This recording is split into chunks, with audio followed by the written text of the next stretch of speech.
Well, hello everyone, and let me cue up my little logo thing. You are watching Sketching Past Midnight Live, and get rid of that. I am your host, CB Smallwood, the greatest of all time, the undisputed. Undisputed. No one's disputed it yet, so I assume it must be true. Yes. Yes. I'm really happy to be back with you to do another one of these episodes. Hopefully this records okay because, as all of you know, that's been with me for a while, me and technology are polar opposites. We're like oil and water. We don't mix well. I guess that's maybe subconsciously, that's one of the reasons why I'm so big on traditional media, because other than just turning up myself with my own bare hands, I don't have to worry about deleting anything. I don't have to worry about anything blowing up on me or dropping anything and breaking it. And speaking of that, the reason I bring that up is because this device that I'm recording with, I dropped my phone. It doesn't have a protector on it, and live and learn. And because of that, the corner of my phone, probably right here where I'm pointing at, there's like a back arrow. So when I get on Facebook or any other type of social media or the internet, I can't hit that back button. It's very annoying, and so I don't know if it's going to affect tonight's broadcast or not. Also, this might not be a long one. I just kind of wanted to explain where I've been and what I've been doing and all this other stuff. And I know this is an old piece, but I figured, you never know. I've had a few subscribers here lately, and they may have not had a chance to see what it is that I've done up to this point. I won't be doing my shout outs tonight. Not for any particular reason other than it's going to be a short episode, and I don't want to bore people to tears. I'll do my shout outs sometime later in another Sketching Past Midnight. And answer a few questions off the bat. Salazar writes, CB, we were wondering what happened to you. We thought the Whispered Network got you. I think they must have. The Whisper Network must have been very angry with me for bringing it up on Jeff's show, bringing up their existence on Jeff's show, and they must not only be a gathering of cackling hens, but they also must be a coven of witches, because I took really, really, really bad ill. Really, really bad ill. Jeremy Burtz says it's been a while. Yes, it has. And I'm glad that you're both here. I really appreciate it. So I know this is old art. I'll promise I'll show you some new stuff that I've been working on here in a second. But anyway, I guess it's sort of like story time. I guess I'll fill you in where what I've been doing or whatever. Maybe I should be drawing what time I do this. I don't know. Let me fold this bad boy up. It is, after all, called Sketching Past Midnight, so maybe I could sketch something. Let's see. Probably could, I need to learn here, so sometimes when I like to learn, I'll look off of, ooh, there's a comic book back here. I want to go with Thunderstrike. Let me tell you something. Before I get into my story about where I've been, let me make sure. All right, I got 47%. That's enough time. But I really like Ron Frenz. He's one of my favorite artists. He's just really good. He's a solid storyteller. And there's a lot to learn from him, Oh, I miss the 90s.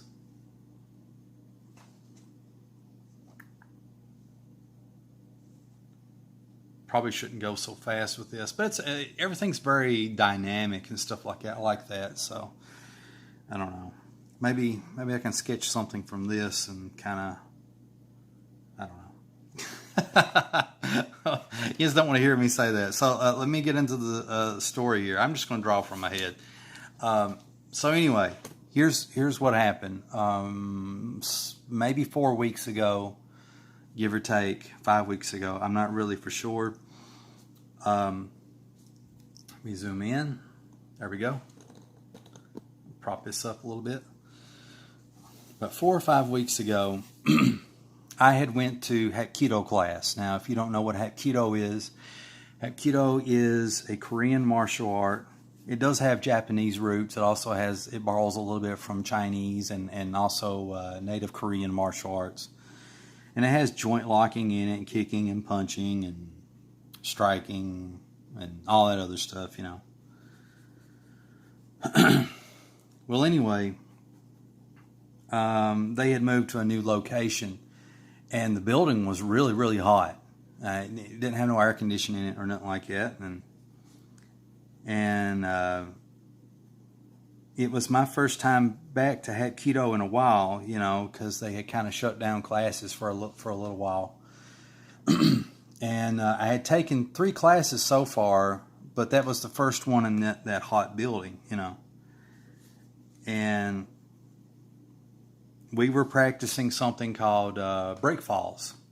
And in break falls, basically you're standing up and then you fall down to the ground. I know it sounds stupid, but you're standing up and you fall down to the ground.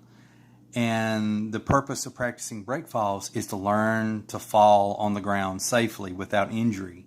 So you fall down and you relax your body and you just kind of go with it and you roll with it. And surprisingly, it's science. You don't get hurt, you know. But if you tense up, you're going to get hurt. You know, it's not going to be nice. So anyway, the instructor at the time, he was going really, really fast, or what I felt was really, really fast. And this is not a criticism of his instruction or anything like that. I'm just saying, he went fast for me, and I weighed about 272 pounds, probably 275.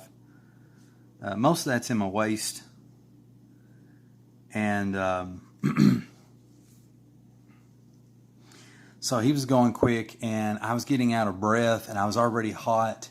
And I got so hot, you know, I'd open my gi up or whatever, and I couldn't keep up the pace, and I was getting no relief from the heat, you know, even fanning myself or whatever. And for the first time in my whole,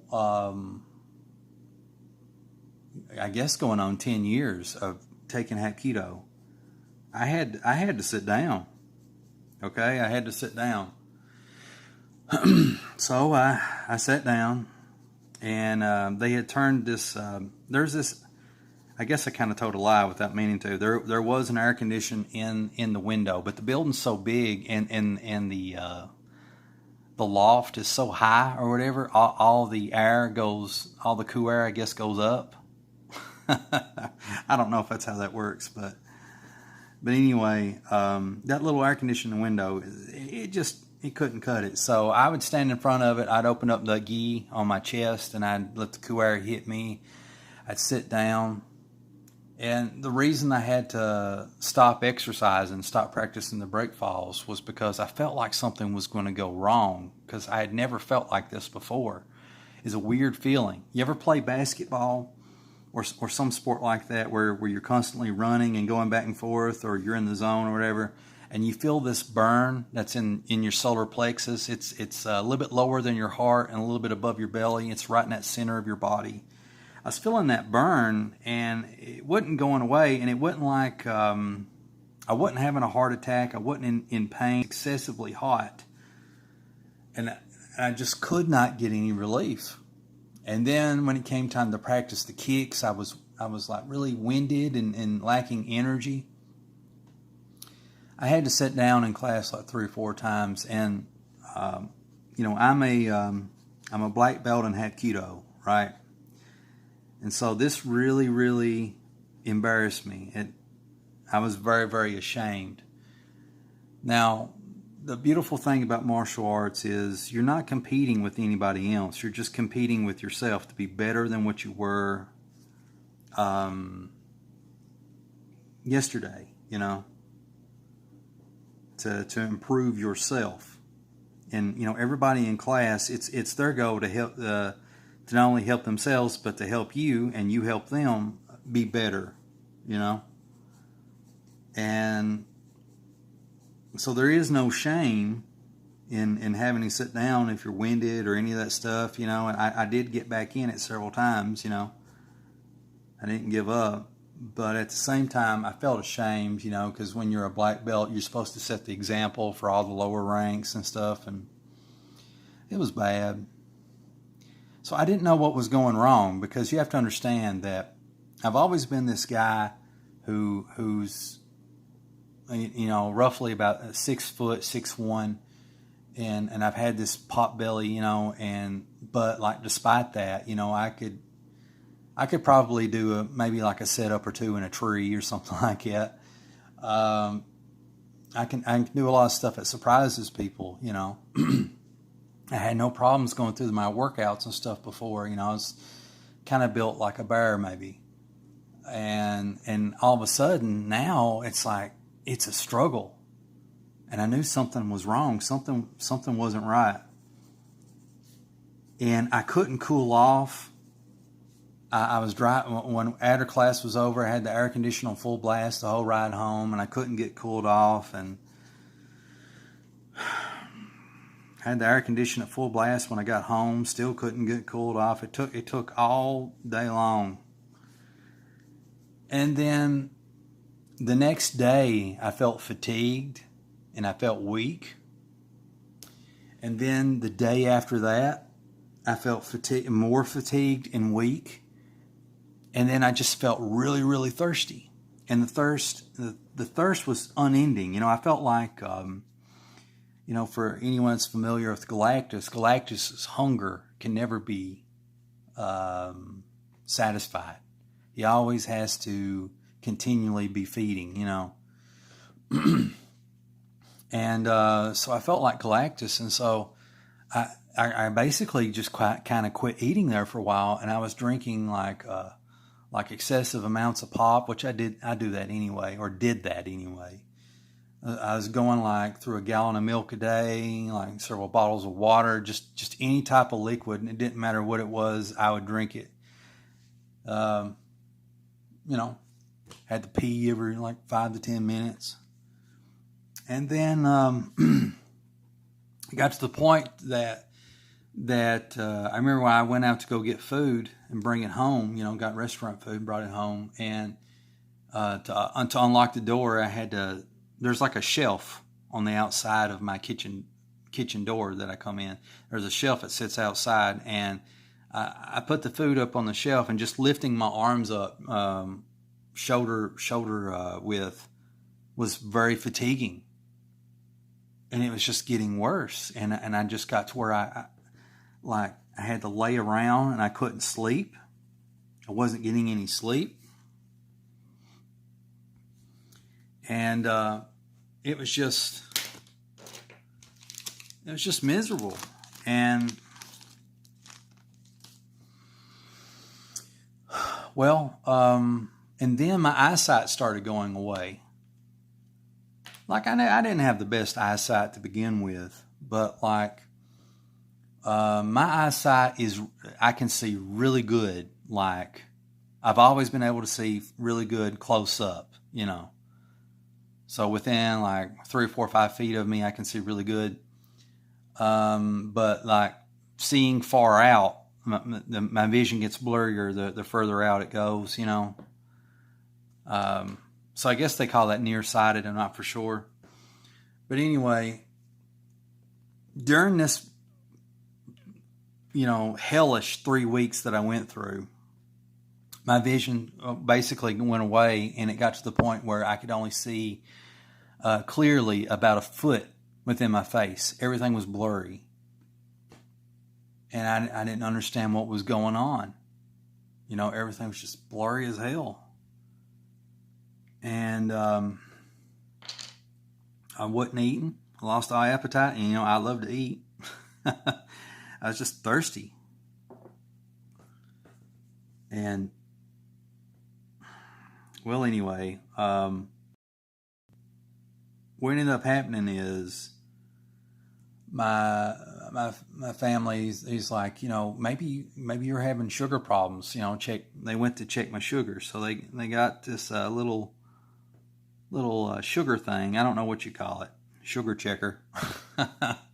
And basically they poke your finger and it draws blood, and they stick a thing on it, and it sucks up the blood, and then it sticks it in this meter, and the meter tells you how high or how low your sugar is. So when they first poked it, the sugar meter said that my sugar was high. It just said the word high. It didn't actually give me a number. It just said high. Then they poked it again, and it still said high. And so I got family that has sugar problems and stuff like that. So they recommended that I try to get up and walk around and drink water. So I quit drinking, all the pop and stuff, and I just drink water, and I hate water. But I'm growing to develop a taste for it now.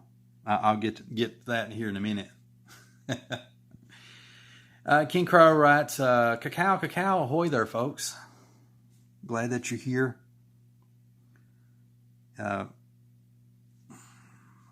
For anyone just now tuning in, basically giving my big sob story of where I've been for a while, and well, to me anyway. I don't know what you all think, but like I went through 3 weeks of just pure hell, and so I'm just telling that whole experience. So anyway, so I realized that my sugar was high, and so I set a goal for myself to try to get it down myself. And so a couple of days after that, after doing the sugar meeting, and it said sugar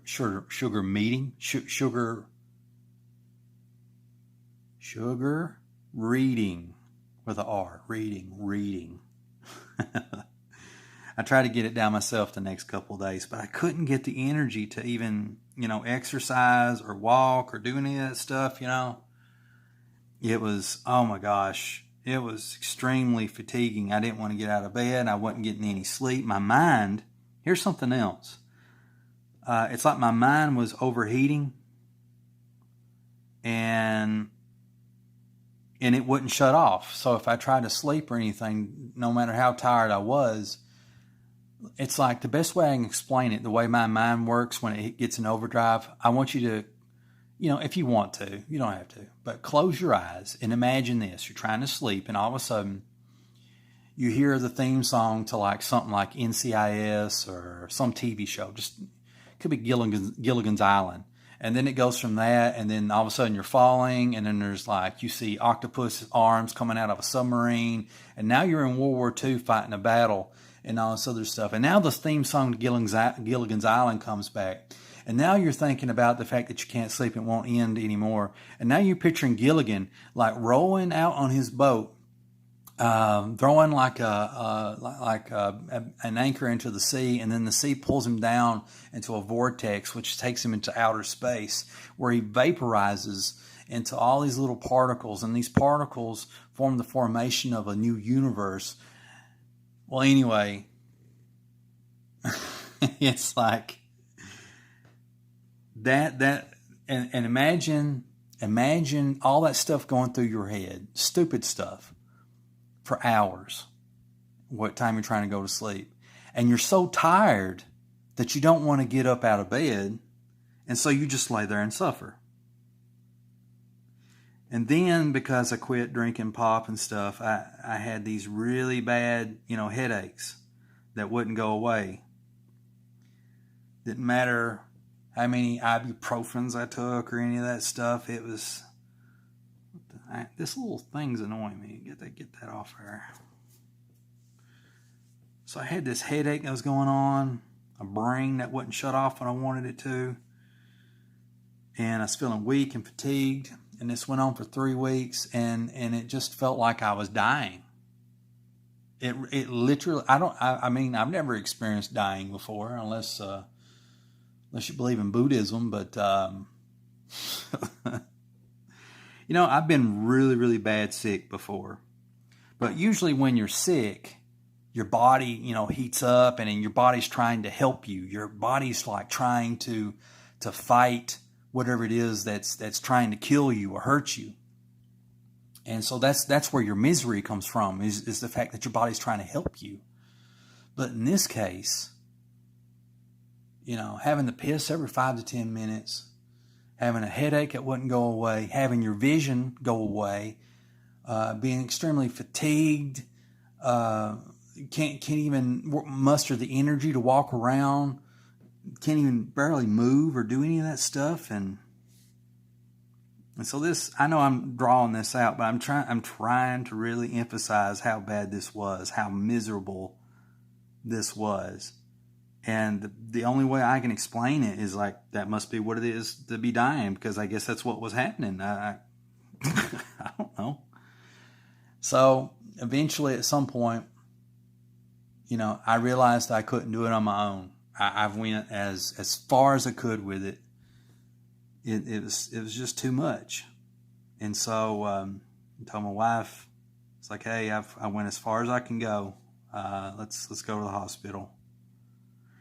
Well, she was relieved, because she was already in tears and stuff like that, And went to the hospital. They hooked me up on an IV, and they run me full of fluids. And they checked my sugar, and from what little I was able to do at the house, I managed to get my sugar down to 900 something.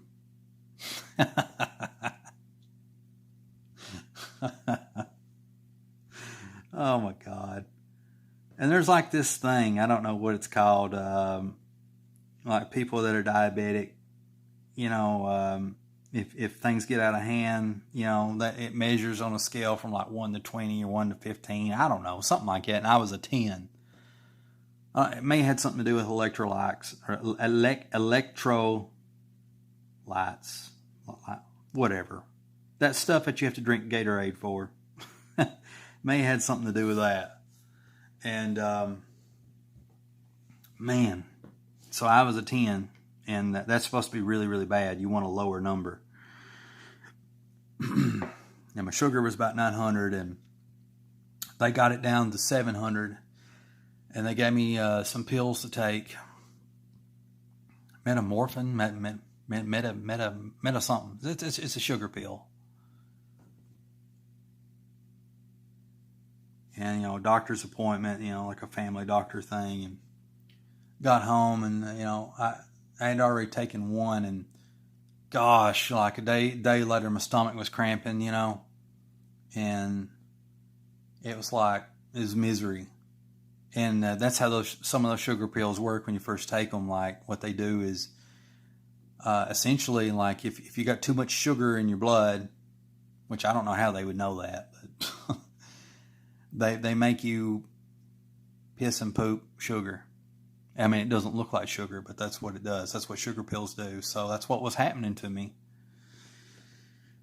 And I've only taken like 3 sugar pills so far. I've seen my family doctor since then.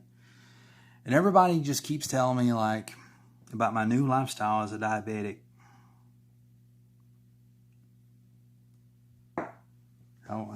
Just talking about me being a diabetic and how I need to take this pill and that pill and all this other stuff. And, how I'm going to have to go to a dietitian, even though they could have done that the same day. I don't know why they couldn't do that. Maybe I'm just being nitpicky. And then, another appointment to get blood drawn. It's ridiculous. Which they drew blood at the hospital, and they also did like, I don't know if it's called an EKG, but like they had some wires hooked up to my chest, and they did an X-ray and stuff, make sure, the heart was doing well.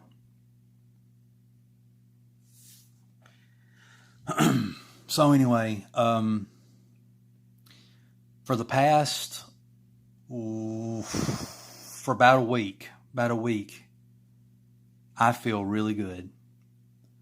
My sugar is now down to 140 something, which is supposed to be, well, it actually needs to be lower. But considering that the sugar meter was reading high, it was like off the charts. And at the hospital, they got it was reading 900. It's a big improvement. So I feel really good, and I must have been diabetic like or whatever for a while now, and it just got worse during the whole quarantine thing, and because you sit at the house, you're not active, you're not working, you're not doing stuff, and so it just caught up with me because I had no way to burn all that sugar off. So for roughly a week and a half, 2 weeks, I've not drunk any pop. I've gotten all the pop out of my house. I mean, there's still, let me rephrase that. I'm talking like an ass, sorry. There's still pop in my house, but I don't drink it. Let me rephrase it like that. I'm just used to going and getting groceries and stuff like that and getting it, and I haven't been getting pop, but for the rest of the family that drink it, it's still there for them. And the only reason I was drinking it in the first place is because I sometimes get choked when I eat certain foods, and a carbonated drink helps to get that food down, and that's a different issue altogether. But the way I view pop now, I was drinking like a carton of pop every 2 weeks, not every 2 days. Every 2 days, I was drinking a carton of pop, and the way I view it now is, even though I did it to myself, I think it's kind of healthy to think of it in this terms, is like I feel betrayed. I feel like the pop destroyed me, put me in a really bad place. I mean, I'm sure my diet added to it, definitely, but I felt like the pop was the thing that pushed it over the limit, or over the top, like that really awesome Sylvester Stallone movie that nobody remembers.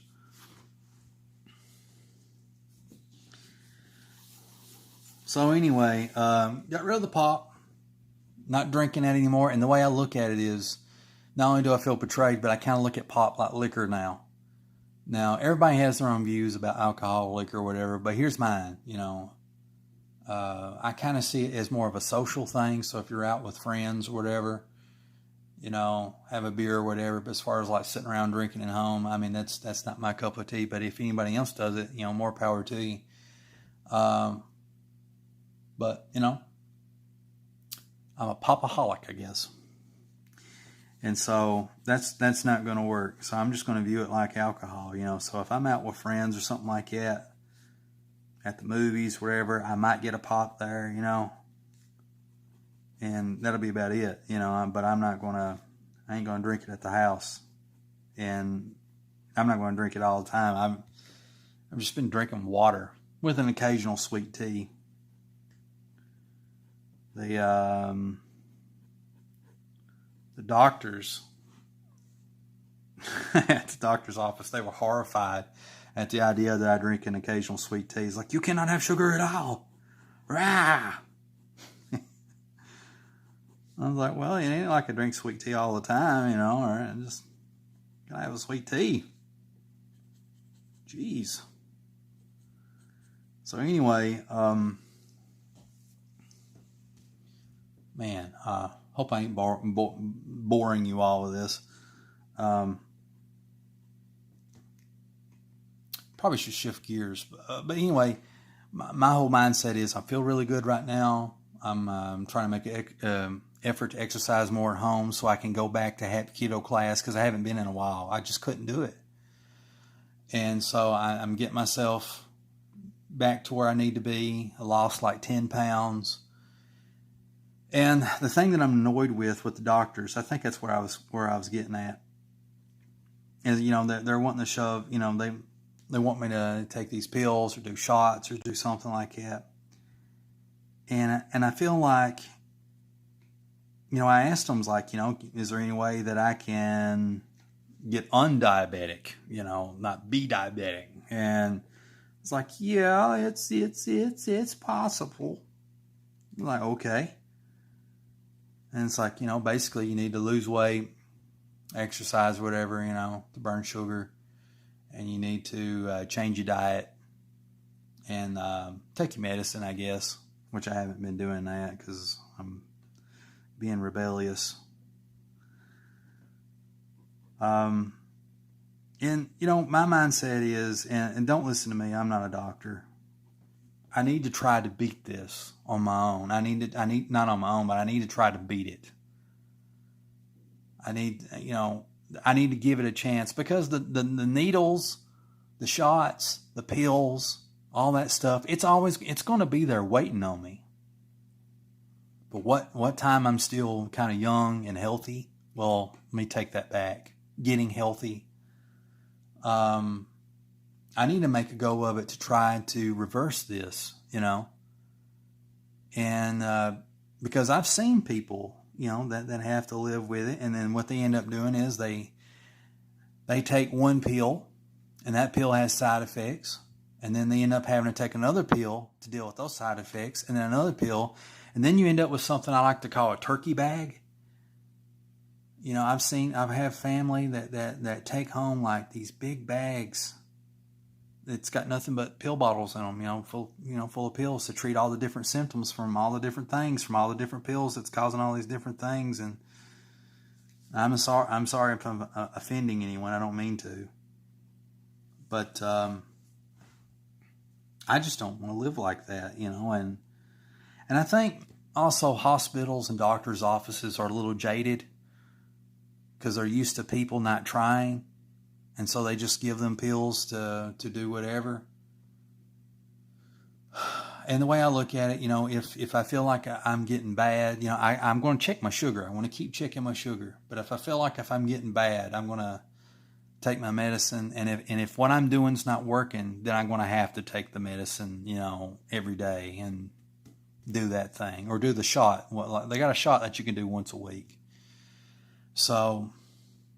yeah, so that's pretty much what I'm doing. I'm trying to Arnold Schwarzenegger body build my way out of this mess. And I'm feeling good. Feeling pretty good.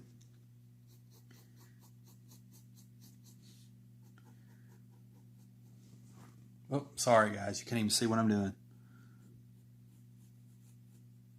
I get so annoyed at the way that I draw my women because sometimes it's inconsistent. But I will say this though, I'm getting more consistent when I used to be, but not at the level that I'd like to be. Got 38% on my phone. That's good. Pretty cool. All right. Very glad. Very glad.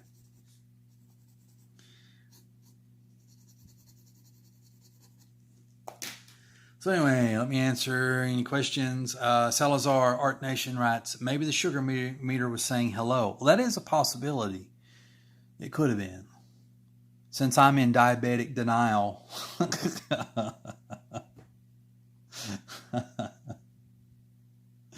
I guess I choose to believe that. I like that. You're aiding and abetting in this train of thought that I got. You're enabling me. That's what it is. You're enabling my diabetic denial. I'm going to tell my doctors that it was Salazar's fault.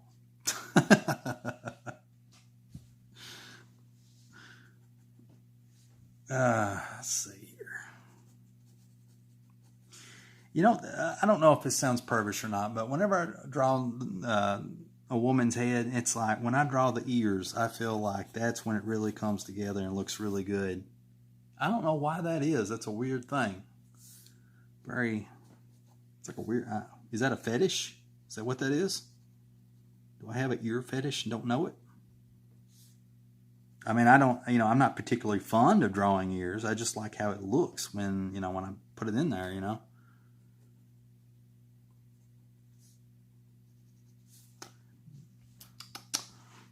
Yeah.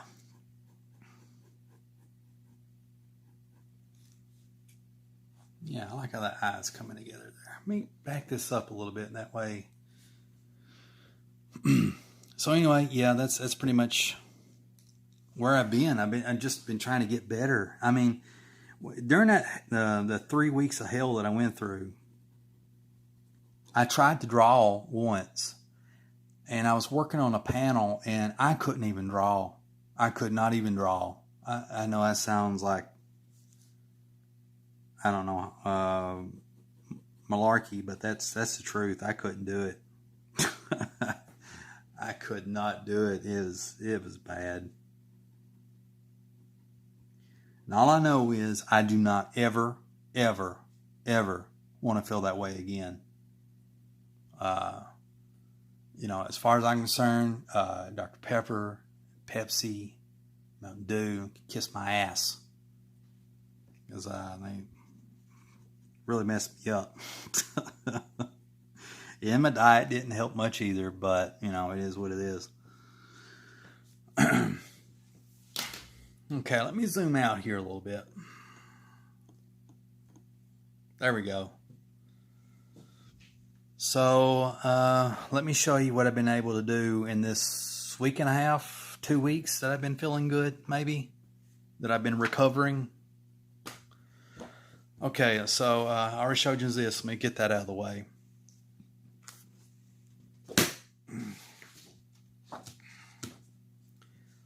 So here's this. I think some of you have seen this already, but more in a just pure penciled form. And this is basically a page of Wildcat getting murdered. It could be like page 1 or page 2 of the Wildcat comic. And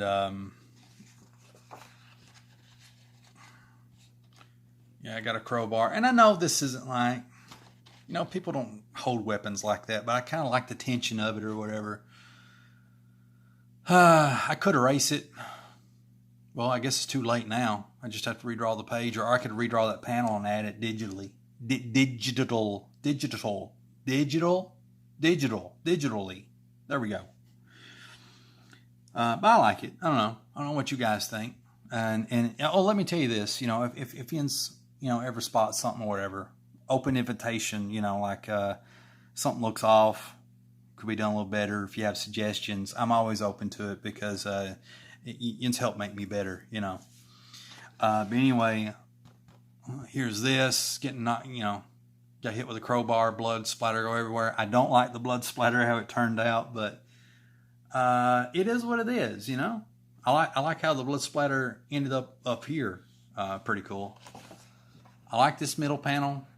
I do have a few little nitpicky problems with it, but overall I think it looks pretty cool. I got the blood all over his face.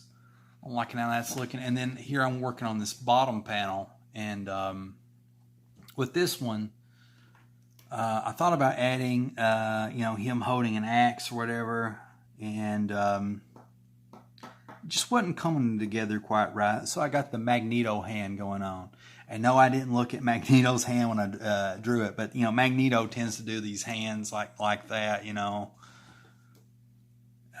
very, very Shakespearean looking poses. And so I want to do something like that. I thought that would look cool. And now I'm trying to figure out how to shade it because I got this black silhouette thing going on. So I may actually have the hand, stick out and have a little bit of shading on it. And then I'm also trying to figure out how to do this, because I don't want him, because he's going to be shaded in black. So I got a little bit of problems with that.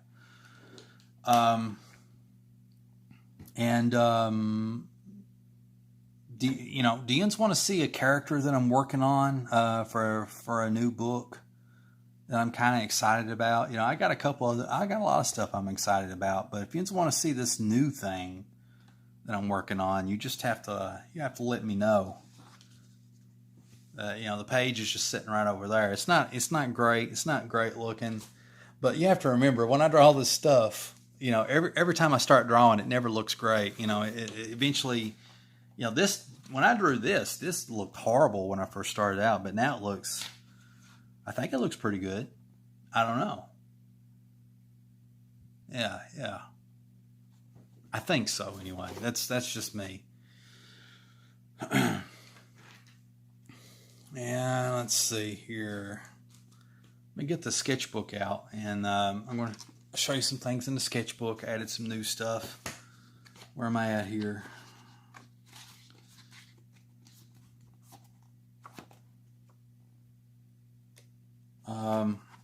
I'll flip through this really quickly. You've seen this, right? And this is just some concepts, some ideas about what to do with Wildcat. Here's Wildcat's logo, and here's a skull and with a keyhole in it. I'll zoom in a little bit. Just kind of sketching ideas out, put the key in it, and then this is like the key, and then focus camera. What are you doing? Come on. It's gotten all blurry all of a sudden. Let me see if I can get this focused. There we go. There's the keyhole, and then the light comes out everywhere. But I kind of messed up on the nostril because if the skull's hollow, then light needs to come out of the nostril. Let's see. Here I'm playing around with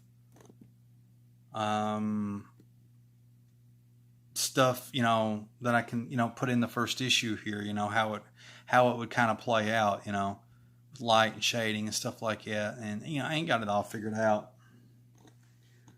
You ain't seen that. That's just a random sketch. This is just, me working on my anatomy. One thing that I'm really wanting to work on is this right here. Those the little rib cage muscles. So I'm really wanting to figure out how I'm going to do it. I kind of want to do it my own way, but at the end of the day, the way I'm looking at it is I need to really quit worrying so much about my own way and just learn to do it right and just go with it. And then, over time, I can change it, but I need to get some Jim Lee out or some Dale Keown or something. I actually have Arnold Schwarzenegger's bodybuilding book, which is about this thick. And so, I've been drawing from that too as well. And, but the thing is, and this is something that you don't really hear artists really talk about, but bodybuilders, like you could have 10 bodybuilders up on a stage, and maybe only like two of them, if you're lucky, have the same type of muscle definition. And what I mean is, like, there are bodybuilders that have like not even a 6-pack, but they got like an 8-pack, a 9-pack. Then you got bodybuilders that have like new weird muscles that shouldn't even exist on the human body, right through here and here and here. And then you see other bodybuilders that don't got that, but they got these big thick muscles right here and a big thick muscle right here. And so, I would have to basically pick one bodybuilder and learn to draw off his body. That sounds perverted. Do my drawings based off his body. To have consistency, if I'm wanting a more formulaic style, but so questions or whatever. So let me sip my. I know this says Burger King, but I promise you here, this is water. That's water. That's a cup of water. What my life's delegated to. Just wonderful, delicious, flavorless water that won't kill me, unless it's from like Michigan or somewhere like that where they had a water trouble. Then it might. All right, so the next page I'm going to show you is actually, I think it's pretty cool. I'm working out the first issue of Wildcat, and is this zoomed out? I guess it is.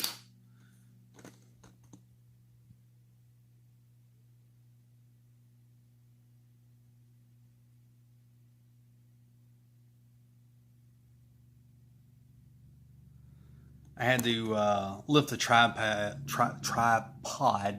up off the table there, so sorry I got quiet. So here's the idea behind this. So we've got this page here where Wildcat's being murdered, and there's like 6 pages of that, and that happens like 10, 20 years ago, give or take. And now this is like present day, and this is just a car that's driving into Clay County, and there it is. They're throwing trash out the window, and the cans are just kind of fumbling. There's something up on this road sign here, and here's this crow. I'm going to really work on my crows or ravens. I guess it's a raven, whatever. It's a raven. Sitting on the sign, and then we get a close up on it, and the cans here, and then there's like a big flock of ravens that start to come into focus. And so the camera work, if this was a TV show, this is it ain't really an exterior shot, but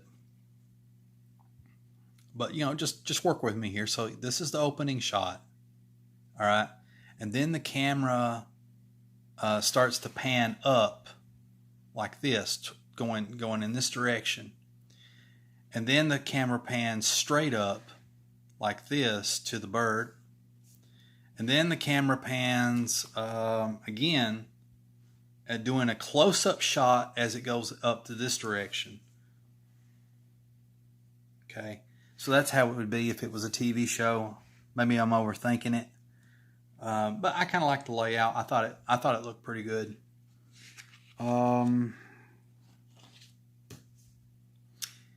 then here is it's like a splash page. It's not finished. All these circles are places that I'm going to put ravens. And here's a bunch of flock of ravens coming out of the trees everywhere. And so 1 or 2 here. And then, I really wanted to work on him because I felt like he's going to really mess up my page. So that was, that's something. And here's a stretch of highway. This is actually the highway. And this is like a stretch of, that's also pavement, but it's like, it's not a road. It's where cars can pull over or whatever. And this is kind of like dirt gravel. And then this is going to be grass. Mountainside here where a road's been cut through a mountain, and then tree line and stuff.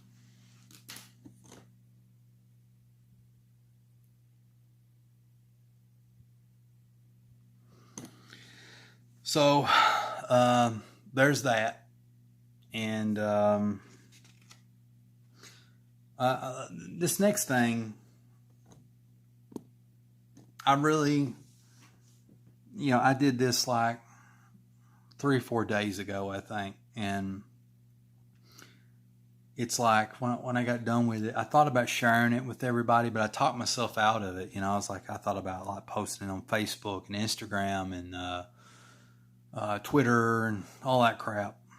And then I talked myself out of it because, when I took pictures of it, it just didn't, I don't know. I didn't think it looked good enough.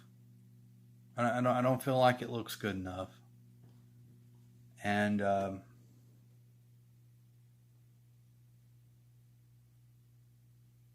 so I talked myself out of it. This is actually like kind of a remix or whatever, me tinkering with my character. I don't know what her name is, but the name of the comic was Space Wolf, and I did it for the 100 Days of Making Comics Volume 2 trade paperback thingamajigger. And it was a story I just kind of, crapped out. But I thought, like, it'd be kind of cool of what if that story was more like a condensed version of something that took place over 2 years on Europa. And so I thought it'd be cool if I actually did a series about that, about her having to, being stranded on the moon Europa in the future. She's from the future. It's in the future. She's on the moon Europa, on the Europa colony, and having to deal with a lot of, crazy sci-fi stuff on that planet. And, I guess spoiler, she gets to go home, I guess, at some point. But that was a story I kind of like to tell, kind of like to do. But I got to work on the ladies. I don't feel like they're coming together good. And something I did that I don't never do is, not only did I ink it, which I ink stuff. We've all seen me do that. I also, shade everything. I mean, I'm sorry, I do not shade things. And so the new thing I was doing is like I actually just shaded stuff and smudging and doing all that crap, So there is that. So let's see if there's something beyond this. No, I don't. My sketchbook is kind of, it's very bipolar. It's just all over the place. I just kind of do what I want.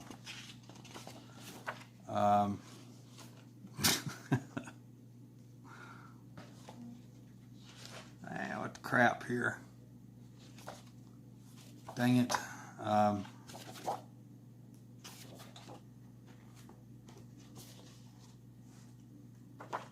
Where am I at here? I felt like I was going to show something and I can't remember what it was.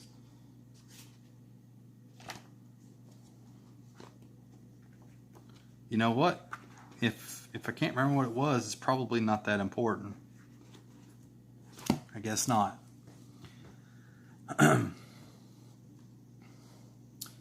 So, I guess I got one more thing to show you if you want to see it.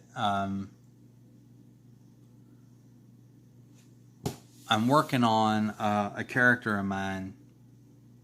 I don't have an official name yet. I'm leaning toward Fish Boy. I just think Fish Boy is the coolest thing ever, next to Wildcat. I don't know why I like Fish Boy so much, but I just think Fish Boy is just the bomb.com. I don't know why.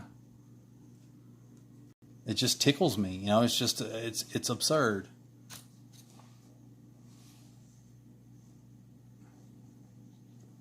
Fish Boy.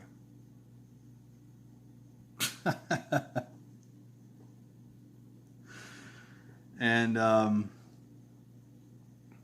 you could say, I don't know if the word acronym is the right word, but it's like a Fish Boy, like fish is like abbreviated for like fantastic, incredible, spectacular hero, if you want to go that far with it.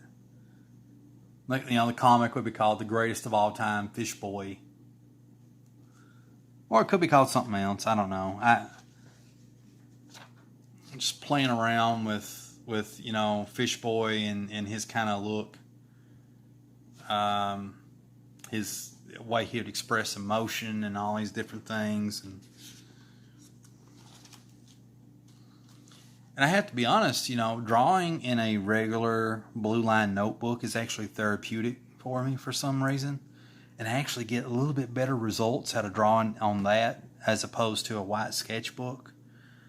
And I think one of the reasons is, you got these blue lines and you can actually, like if you drew a head that was 2 lines tall, then you can draw another one at the same freaking width, whatever, height, at the same height. And it would be consistent, so you can actually,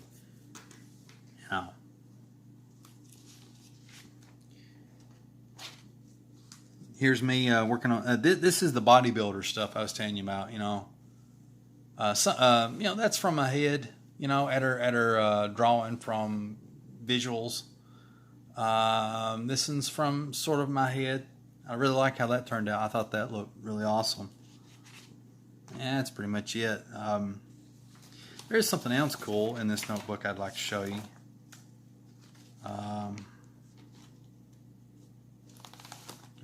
Here's me studying anime or manga or whatever, but doing it my own way, And me experimenting with freaking, what do you call it? You call it, my God, what is that called? Perspective. It's something to do with perspective, whatever. Perspective.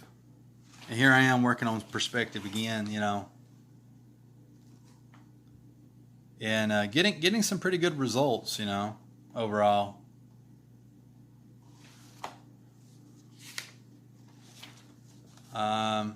This is Wally Wood's like 22 panels, though I didn't finish it. I probably will though, because I recommend that if you're a comic book artist or someone that strives to be a comic book artist, Google it, look it up on Pinterest. Wally Wood's 22 panels, 21 panels that always work. And so this is something that every artist uses in one way or another, and I think it's helpful, and you may find it helpful too. Perspective again, working on stuff, and then a possible wildcat cover. Thought that looked pretty badass. How that all came together. Possible wildcat page. This may actually end up in the first issue. Of course it will be better drawn than this, but yeah, I kind of like how it was coming together. I had no clue what I was drawing until I drawed it. This is just me studying stuff, learning, just learning. And yeah.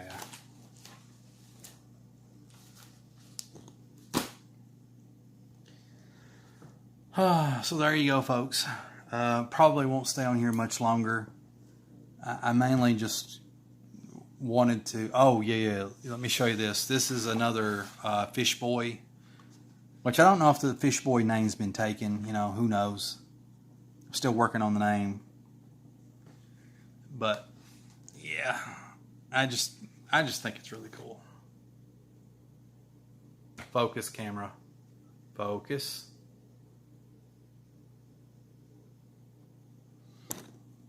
So anyway, I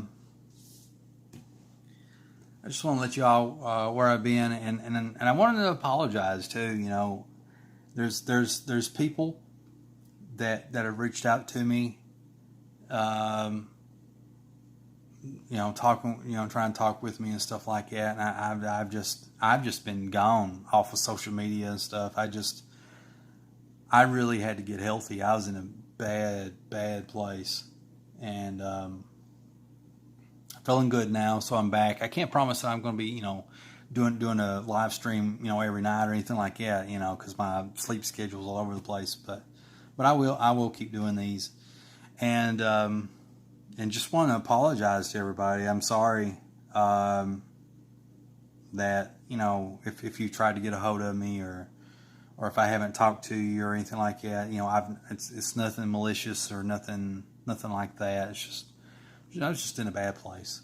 So, please forgive me for that. And I hope you're all doing really, really good and really well. And, and for all of you working on your comic book projects, I hope you're being really successful with them. I hope you keep trucking, keep doing what you're doing, no matter what the results, because you're bound to get better and keep improving. I keep getting better and improving. At least I think I am anyway. And, and even if you don't try to make comics or whatever, if you're just somebody who watches these videos just because, you find them interesting, I'm glad that you're here, and I hope your life is going great and you're being successful.